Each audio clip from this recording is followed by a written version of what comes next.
maisha yako. Kuna mzigo ambao Mungu amekuitia ufanye, lakini anapoona matendo unayoyatenda yamekuwa tofauti na mpango wake, Mungu anachukia, Mungu anasononeka. Ndiyo maana analituma neno ili uweze kulisikiliza, uweze kugeuka na kutubu, ili usimame katika mpango aliyokuitia. Mungu wetu ni mwenye wivu. Matendo unayoyatenda unayafahamu. Leo Mungu amekupa nafasi ya kuingia katikati ya watakatifu, lakini maisha yako unayafahamu, mwenendo wako unaofahamu. Ndiyo maana Mungu amekuvumilia kwa muda mrefu, akisubiri aangalie kama utageuka na kubadilika. Mambo unayoyafanya sio kwamba Mungu hayaoni, Mungu anayafahamu. Huwezi kujificha jicho la Mungu. Umeyafanya kwa muda mrefu, Mungu amekuvumilia. Na lengo la Mungu kukuvumilia, anataka angalie kama utabadilika.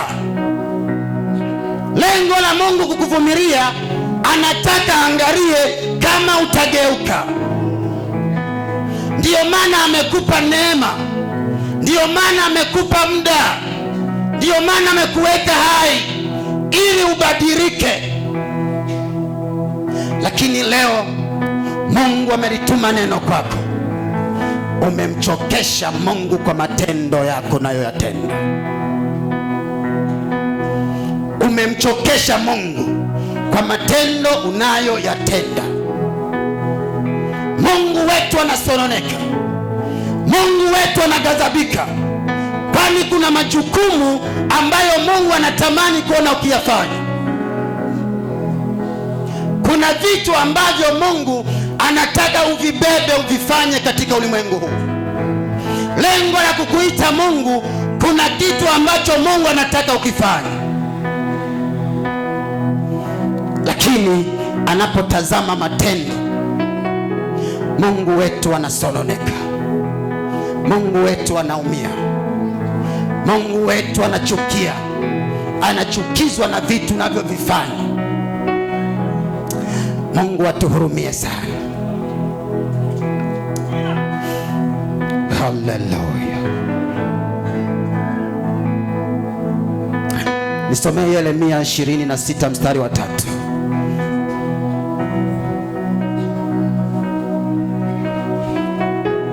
Neno la Mungu linasema, ndio, labda watasikia na kugairi na kuacha kila mtu njia yake mbaya, ili niyagairi mabaya niliyokusudia kuwatenda, kwa sababu ya uovu wa matendo yao. Simama. Kanuni ya Mungu, akimuonya mtu asiposikia, ghadhabu yake inamuelekea mtu huyu. Lakini utaratibu wa kimungu hawezi kushusha ghadhabu pasipo kulituma neno kwanza. Ni lazima litume neno ili ulisikie, na usipolisikia ukalitii, usipolitii neno, Mungu anashusha ghadhabu katikati ya mtu huyu. Ndiyo maana analituma neno, anasema huenda watalisikia na kugairi na kuziacha njia zao mbaya, ili Mungu agairi ile ghadhabu aliyoiahidi kuifanya juu ya mtu huyu. Mungu wetu anachukia ikiwa yeye ameteseka msalabani kwa sababu ya maisha yako, amekuokoa, amekukomboa, lakini leo umebadilika. Alivyokuita na sasa sivyo ulivyo. Ahadi yako yako na Mungu uliyoahidi sivyo ulivyo. Mungu anachukia kuona unabadilika katikati ya safari. Mungu wetu anasononeka. Haleluya. Andika,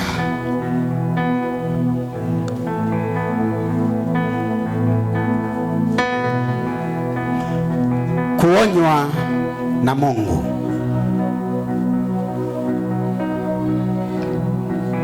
Kuonywa na Mungu.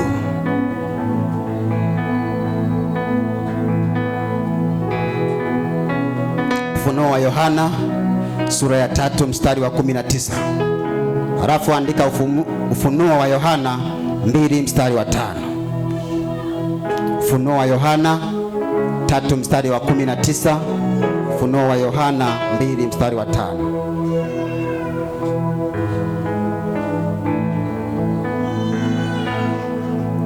Niombe unisomee maneno haya.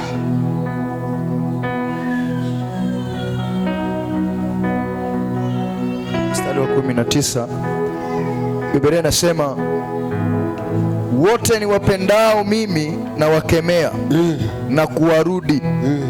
Basi uwe na bidii ukatubu. Simama. Wote ni wapendao, ninawakemea na kuwarudi. Mungu hakuwazii mabaya, Mungu anakuwazia mema kabisa, lakini anakuwazia mema ukiwa kwenye mpango wake.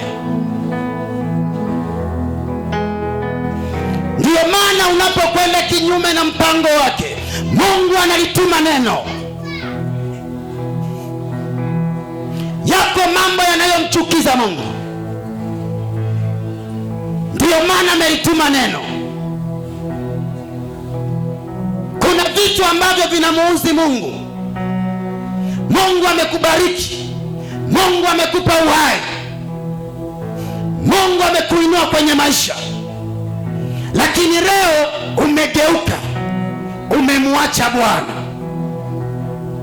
Ndiyo maana analituma neno mchana wa leo, anasema ugeuke, uziache njia zako, ili utubu, uache matendo unayoyatenda, uingie kwenye mpango wake. Tusomee ufunuo huo wa Yohana 2 mstari wa 5. Neno la Mungu linasema, ndiyo, basi kumbuka ni wapi ulikoanguka, ndiyo, ukatubu, ukayafanya matendo ya kwanza.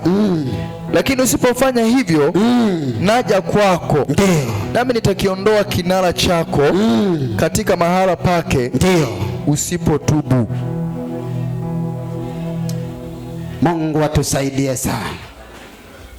Basi kumbuka ni wapi ulipoanguka,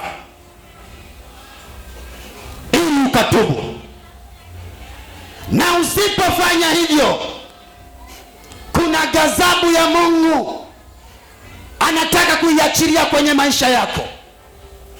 Vitu alivyokupa hautaviona tena, mali aliyokupa hautaiona tena. Ghadhabu ya Mungu ikishuka, maisha yako ulionayo, neema ya Mungu ulionayo, hautaiona tena, kwa sababu umemchokesha Mungu. Mungu amekuvumilia kwa muda mrefu. Mungu ametenga muda wa kukuvumilia. Umejificha kwa muda mrefu, umefanya mambo ya kutisha kwa muda mrefu, lakini Mungu amechoka, maana amesononeka kwa muda mrefu. Iko ghadhabu ya Mungu ambayo inakwenda kushuka kama usipotubu. Kuna ghadhabu ya Mungu ambayo inakwenda kushuka, maana Mungu anapolituma neno, furaha ya Mungu ni kuona umegeuka. Furaha yake ni kuona umegeuka na kutubu, ili agaii yale mambo ambayo nataka kuyaruhusu yapite kwenye maisha yako. Mungu anaweza karuhusu kipigo juu ya mtu, na kipigo kukiruhusu, hawezi akakiruhusu pasipo kumwambia.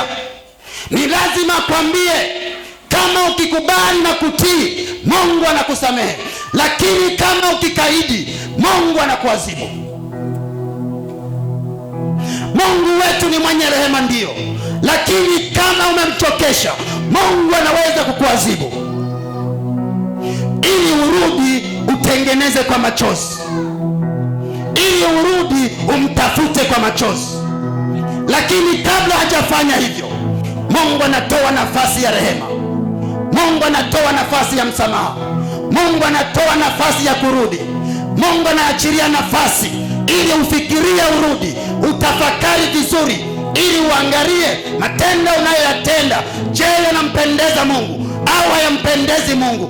Kama ukikubali, Mungu anakusamehe, lakini usipokubali, Mungu anaachilia ghadhabu ili umtafute kwa machozi.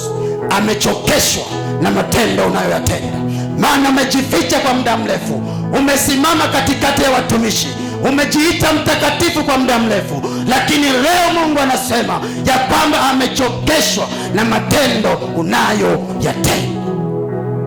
Mungu atusaidie sana. Je, Mungu anaweza kuruhusu mabaya kwa mtu? Andika.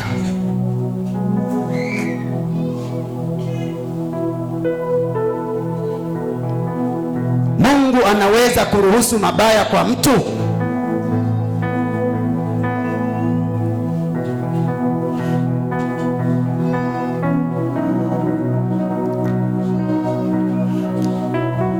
Wafalme wa kwanza, Wafalme wa pili sura ya 21.